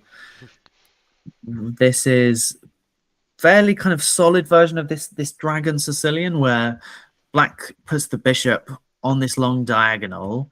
Like as we saw in that other game, white often tries to kind of put the king over here and start just attacking like this. But white taking a bit more of a solid approach, trying to constrict black on the queen side. And then if we jump forward just to this position, what do you think's going on here? Is white sort of, it looks okay for black, you've got to say, with a rook kind of here. What do you think? What do you defend e7 right now, right? Yeah, I think you can't really live with that knight on d5 for very long. So it's just a case of how we want to capture.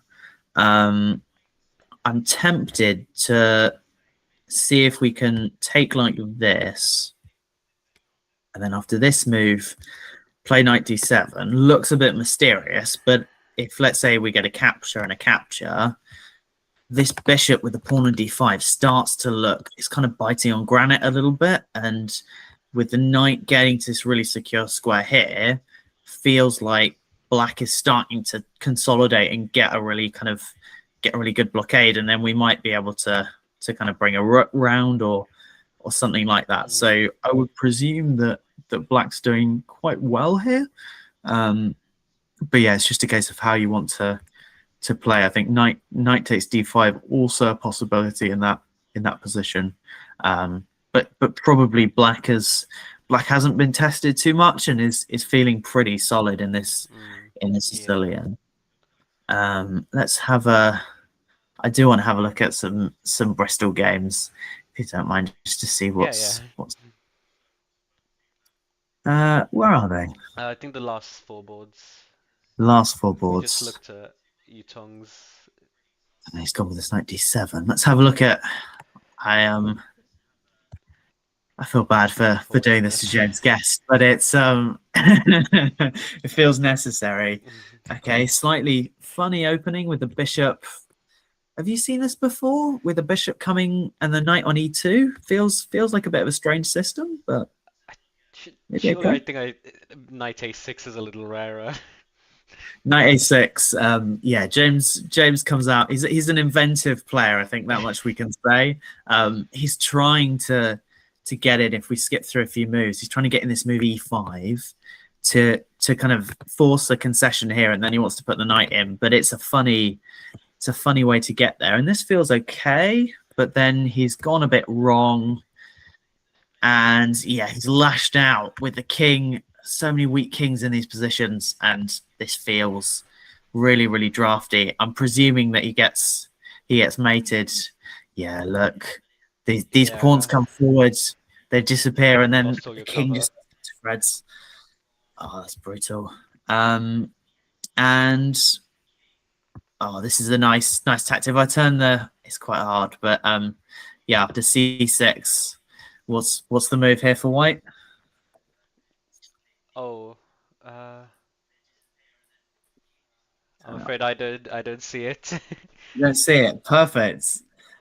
So in this position, we've got lots of things going on. Pins. This king feels really, really weak. But white played a really, really nice move. Knight h5. Again, looks a bit funny, but we've got to take it because otherwise the king comes here. Yeah, if you take with the pawn, you get queen to g5. Yeah, so James had to resign in this position after takes. Queen comes to g5, and then this king is getting we're getting cut to shreds. We can't take this because of the pin here, and that's resigns. You're going to lose a lot of material. So yeah, I think the key thing here is whenever you start launching your pawns forward, just be careful and make sure that you're getting through to the other side and not the other way around. So yeah, tough game there for James. Let's have a look at Tommy. Interesting. How do you feel about this one? Feels a bit tricky with the king. We've got another bishop on g2, I presume, but this king, we've lost it, so the king feels a bit drafty. I'm guessing that this is a bit easier to play for white. I mean, yeah, but I mean, it's again, to me it looks like you can double up the rooks. Black can double up the rooks, get a lot more pressure going on the pawns, while white seems a little more trapped, especially that dark squared bishop. Yeah, totally agree with that. I think a really nice move, bringing this sort of last piece. Whenever you're attacking, you want to get all your pieces into the game. So yeah, trying to get this rook over to f8, and I think feels really, really tricky. I mean, these pieces at the moment, we want to kind of teleport this queen somehow and get it in this direction. But yeah, I mean, it feels like eventually we're going to be able to do something as black. I mean, white probably needs to bring these pieces into the game, but at the moment looks like we're trying to attack. Get rid of the arrows. Looks like we're going to try and attack, and he's put the bishop here, just kind of claiming those light squares. Yeah, I'd be feeling good, I think, as black in this position. Right, we should probably stop looking at Yeah, 15 still. minutes in, so the Div 1 games have probably gone a bit more now. Yeah, Further. yeah, it's got quite depressing, I think, apart from this board one. So we'll hop back over to the championships and Have a look at how Warwick's doing.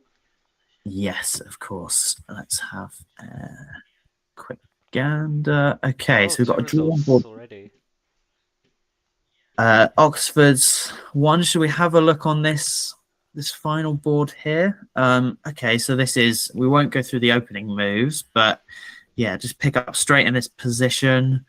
What do you think's going on here? Is there? I mean, it feels good for white, I would guess, but yeah, what do you think's going on? Great question. I think I would prefer white here. It looks a little better with the pieces a bit more defending one another, and black's queen side looks a little emptier. At least I might be able to pick off a pawn one by one and maybe even promote. And the rook's got the open file too. Yeah, totally agree. And he's just played this move. He's just played this move knight c5, and the bishop here feels a bit stuck. We don't really have a good square, and so we've got to put it back on c8 where it came from. And yeah, these pieces again, like so many games where you just don't get time to develop, but it means that half your pieces aren't playing. And we've got so this actually probably picked up a piece or similar. I think after bishop c6, he didn't want to lose this pawn, so he's gone in for a piece sack. But this doesn't feel like enough compensation to me. What do you think? What's black's idea? Do you think he's just dropped a piece here? Is it? Yeah, with the knight there, it doesn't seem possible to trap the queen in. So yeah. And white's queen gets back into the game. This move rook f5 I like, just trying to gain some initiative, but probably it's looking good for Warwick with an extra piece. So I mean, maybe we've got to come back here, but even so, I think the move bishop g2 is going to come. I mean, there is a check actually with after, so we've got to, just to catch people up, after rook f5, the queen's attacked, so we've got to move that. I presume we've got to come to the c7 square and we attack the rook. But maybe after queen to e3, this is feeling a little bit. Yeah, after king g2, I think white's probably got it under control. We can try and double. Yeah, you're looking at doubling. I mean, there's got to be a way out after. Maybe we can double ourselves as white and just try and keep things together. Yeah, should be okay. Should be getting the job done for Warwick, but it's still some problems to solve there. I don't think we've seen this game actually. Let's have a quick gander. Looks about even, doesn't it? With king. Yeah, so it's going to be 4. I think there's a pin here which I don't like, but probably black is maybe just a little bit better in these kind of open positions. Having two bishops are long range pieces, and so keeping them on the board tends to help. And it might be after the bishop. I'm thinking after the bishop drops back to f8 that this sort of, yeah, black can just keep those bishops, and we're going to be able to try and break down white's position, but very, very gradually. But yeah, this one probably about even maybe. But looking good for Warwick, I think. Well, apart from you're down, that's going to be a win. Edward's game.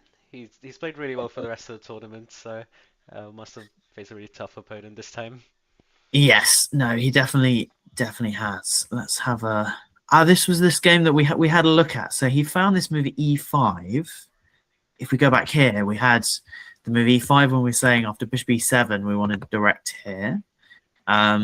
but apparently bishop takes c5.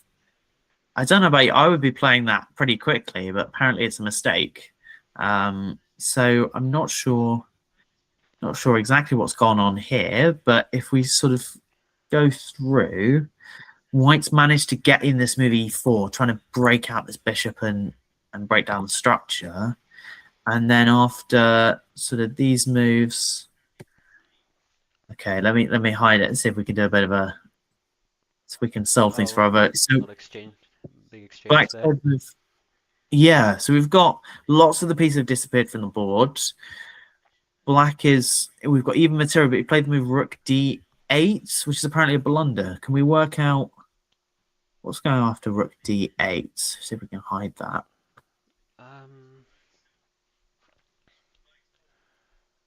Well, my initial thoughts, if you take the queen, they take queen back. It's just a trade, but and I'm clearly missing something. Yeah, no, me too. I wonder if we just go e5 and try and sort of solidify. That doesn't feel like a knockout punch. Oh, he's got check. some sort of Is it yeah. queen c4 Okay, check? yeah. So let's try and so after queen c4 check, if we intercept with the queen, then rook takes, and if we you take, can't intercept. You can still block with the bishop. I can take this, and then after takes. Oh, you get the rook up this rook. Takes here, and that's an extra piece. That is a really, really nice tactic. So after queen c4 check, he decided he didn't want to go in for this block with the queen, but then we can just take this, and yeah, queen c5 takes, and we've got a rook against the queen, but you're quickly going to be overpowered in that position. And then after h4, h5, trying to challenge this knight, was blocked. And then e5, he just resigned because this pawn is going to cause some problems. And it's really nice tactic there from White with the move queen c4. That's a great find. So yeah, how did Victor and Daniel draw? So we had a look at this one, and this was Alpine Sicilian after c3, and we've got. This one looked better for Victor at the start, but maybe only a little bit. This looked really, really strong. So again, we sort of, as with the previous game, these two bishops in an open position. This looks fantastic for Black. Embedded. Yeah, and that bishop on d3 just kind of cuts off the king on both of these directions. So I mean that looks really, really challenging. But somehow, yeah, he's managed to wriggle out with this move knight e4, and you should just kind of keep things. There's no need to trade for Black. You should just play f5, kick this knight out the center, and keep going.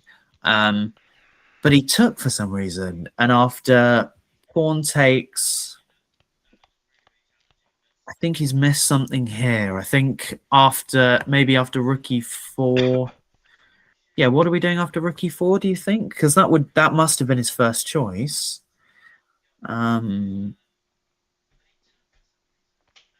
Maybe we can.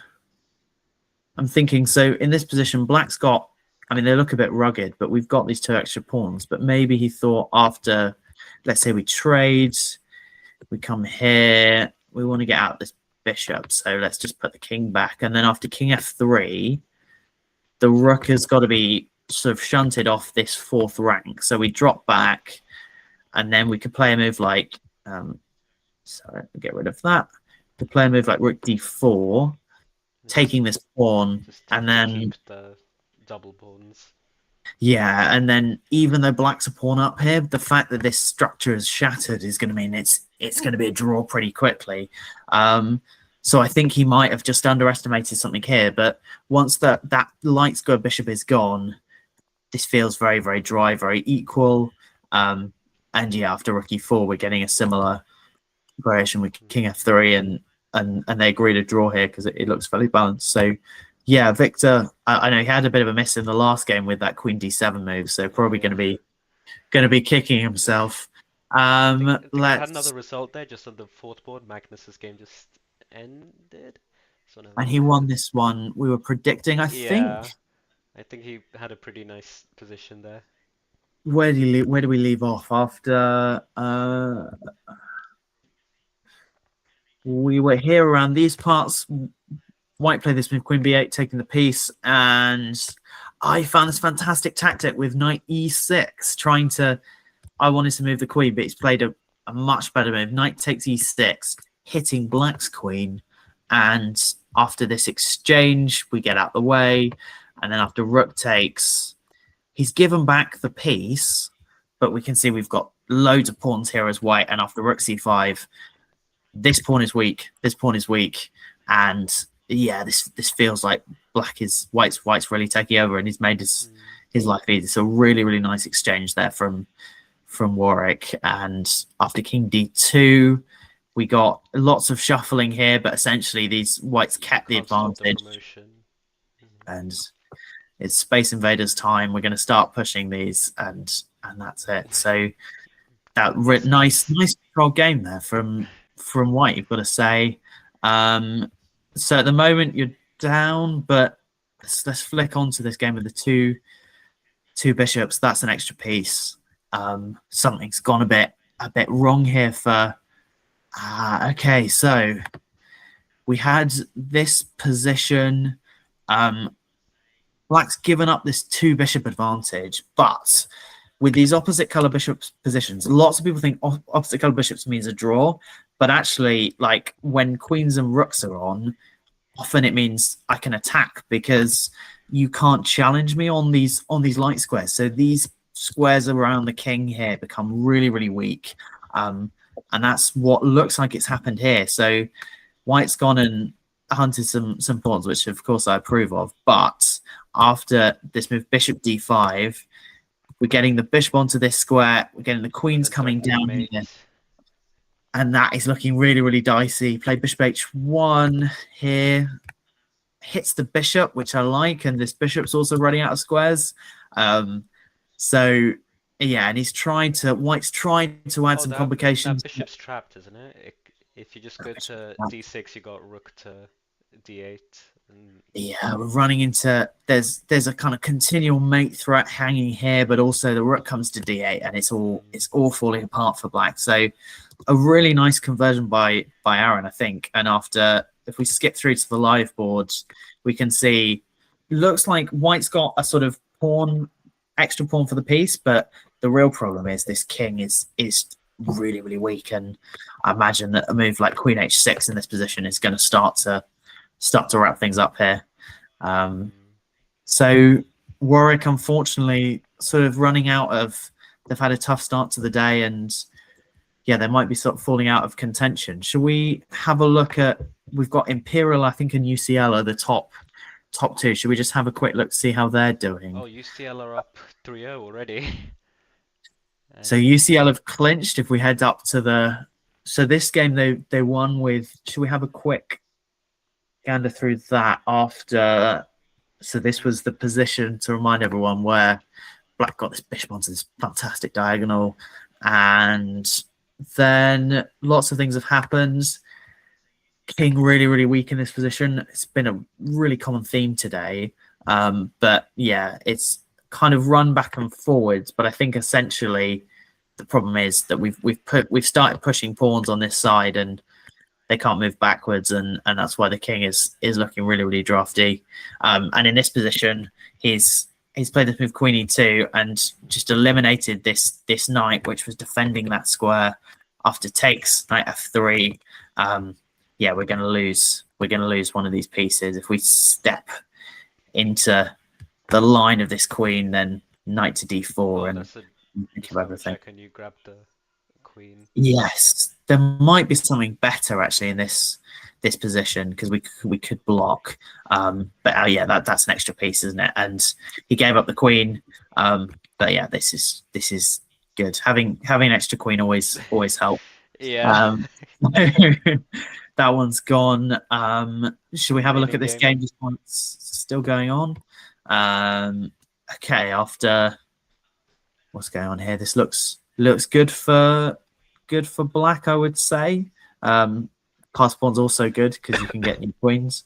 So after bishop g5, we've run out of checks, haven't we? And we're gonna we're going to promote this, and if let's say we go queen to c2, we promote. We don't make a knight because that would be a bit cruel, but we make a queen and we shuffle over here, and this king is gonna go. So yeah, after bishop g5, white's decided to resign. Oh, that's what we were on there. Yeah. Oh dear. Is that a 4-0 win from UCL? 4-0 by the looks of it. Yes. In this, I think we might be coming to the end of the round, so we'll have a look at the scores very quickly. UCL 4-0. Imperial also doing well with a 3-1 win there. We'll skip that. Durham against Nottingham. We've still got some games here. Should we have a look? And it could be critical. Okay, so this is a draw. Have you come across this pattern before? Yeah, yeah. On the edges, if the king's behind it, that's not promoting. Even with a dark square bishop in this position, you can get. I've been caught by that before. Where they trade down and you can't make any progress. So yeah, that looks positive. If we have they've just drawn. Yeah, this one's ended in a draw. Have we got one more 17th game? Oh, there we go. Okay, this is a rook ending. Should be a draw, but I'd always be a bit hopeful in this position as white that we're going to start to run this pawn. But yeah, probably. Do you think this is probably holdable for black with a minute left on the clock? I mean, the rook needs to get to the right side, so I assume going up to b8 and then maybe across like that. But yeah, maybe. Yeah, I think probably is gonna end up being a draw. I think so. I like this move. Just to explain for people watching this move, King G2. What you'd like to do as black is put the rook here and keep it there, but we're going to get sort of kicked around. So after King G2, he's trying to stop this rook getting here and then start pushing the pawn. But it feels to me black can keep, if you can keep this rook on the H file, basically you can't make any progress as white. But it feels like we might be getting somewhere, maybe. Possible. It's hard to say. That the issue is we can't really get this king into the position. So yeah, maybe we're just about holding on. But after King G3, we can slip down and this rook is going to stay on the file. So I think this holding. It's always a bit nerve-wracking. Obviously, these guys can't see the engine, so you're never 100% confident with a minute left. But I would say probably, yeah, we should be able to make a draw, and potentially we can try and flick in this move. And the more trades we can get as black, the closer we're getting to shaking hands. And yeah, 5 minutes to go to the next round. So that looks positive. Have we got any other games still going? Yeah, look at board 17. I think that all the games are now done. 17. It was Cambridge v Bath, again, two very strong players. Yes, yeah. And this is, I think we came to this position. White got a sort of dream situation after the move E4, blocking out this knight and claiming some space in the center. And we said this pawn's going to be weak. After this trade, we got bishop coming to E3, and although it looks like we're trading pieces, the problem in black's position is that both of these pawns are quite weak. And so after an exchange, I think that's what happened. White brought the rook up, trying to target this pawn on A6, which is really hard to defend. And then, yeah, bishop B7, love that. And this pawn is just going to go to the end, make a queen, A6. Really hard to figure out what you're doing here. Bishop C5, king still in the center, really dodgy. Gets cut off, and then A7. After this, we take here. We take with the bishop, giving a really awkward check, actually. And then after knight D7, Just thinking, we're probably going to play bishop b6 just to. Oh no, this bishop's defended, so we can just make a queen, and then after takes. Hang on, we're getting hit by bishop d4. So if let's just work this out. After knight takes. I think we can probably flick in this move, bishop to b6, hitting the rook. Maybe not. It's a slightly tricky. Let me just double check. I think then rook a8 means you can't queen anymore, though, right? Rook a. So in this position, rook a8. Yeah. If the bishop takes the rook, knight takes bishop, and then I think you're not getting as much material for the queen. Yeah, possibly. So this one, I can come back with a check and I can make a queen. Oh yeah, true. And in this version, we've kind of skipped through quite a few moves there, but I think we probably win this. There's a bit of work to go, but we're probably going to get to bring the king over to this pawn, and we might win that. Be after a7. Let's have a look. After takes. Oh, we just take it really, really slowly. We capture this guy, and then all of our threats stay in the position. We just want to play a8. So yeah, I'm really, really convincing victory from white, and something's gone quite badly wrong, I think, in the opening there. But a nice game. I think Bath were sort of heading back on they hit the trampoline a bit, but yeah, they've had a bit of a setback this time. After whiz through c5, what do you think about this move? Always feels a bit dodgy to me, but yeah, you don't really see that at my level, to be honest. No, it's one of those where you're not pretending to play good moves, but you're just trying to confuse people. And yeah, this got quite bad for black, with these pawns kind of marching up the board, kicking. We never want to put pieces back where they started. That's a bad sign. And then after e6, this looked really, really good. And yeah, there's king in the center, always bad sign. And then after we got the queen in, and yeah, this king just staggers around, and that probably looks like the end of the game. So yeah, tough one there for Bath. But yeah, what happens when you play dodgy openings? Is there anything else you wanna look at? Do you want to go back to the scoreboard? Right. The results for the round overall. Let's have a look. So UCL's 4-0 win means they're going to look a little stronger on tie breaks as well against Imperial. But they're yet to play each other. Okay, that's still coming? Okay, so that's going to be a really, really critical match for when it comes up. For a lot of pressure on the players there. So Loughborough against UCL, we can see that seems to have gone well for UCL, 4-0. Imperial also keeping up. Warwick going down very narrowly. And Durham against Nottingham. Is this game still? This is the rook ending. We might check in there. And then Cambridge also winning two good victory against Bath. A lot better today than they were yesterday. Yeah.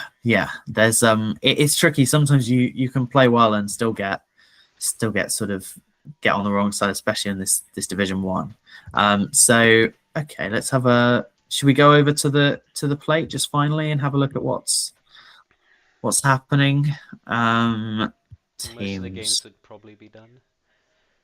So yeah, that's still going, but so skipping down to Bristol too quickly.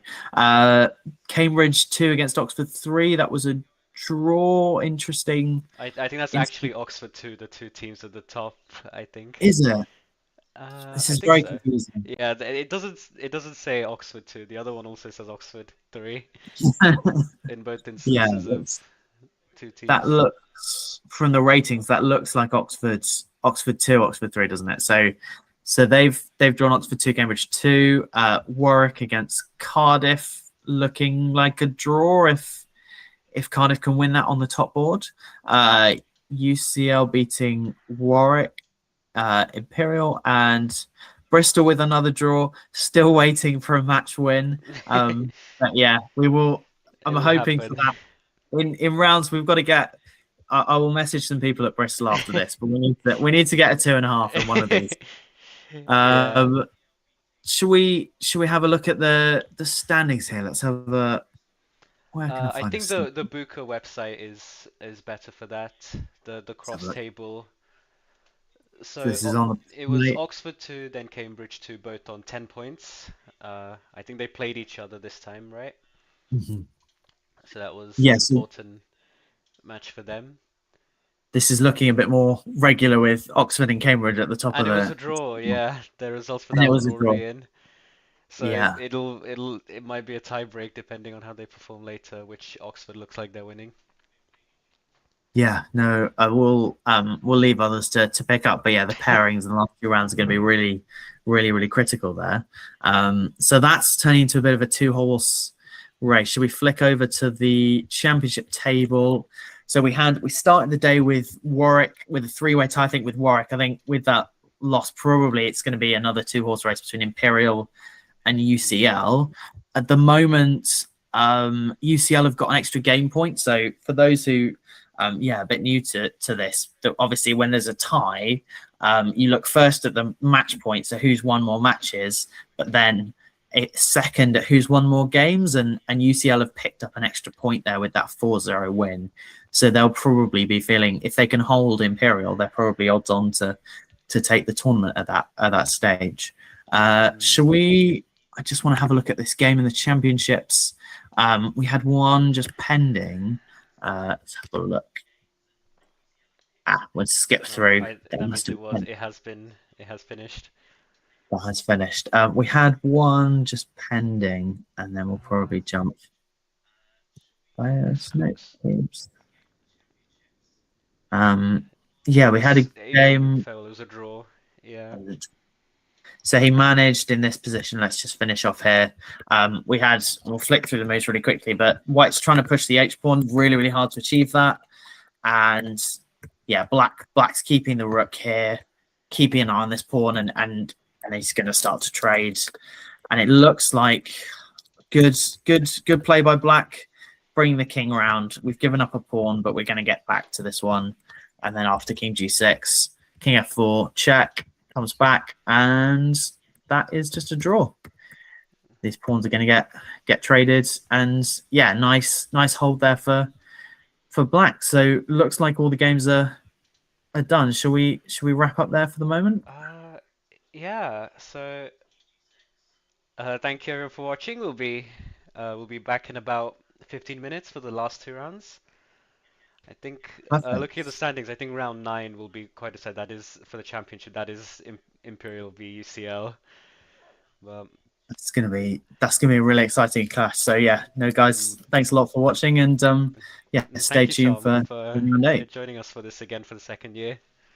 No, it's been a pleasure, and signing off. Bye everyone. Stay tuned. Bye bye.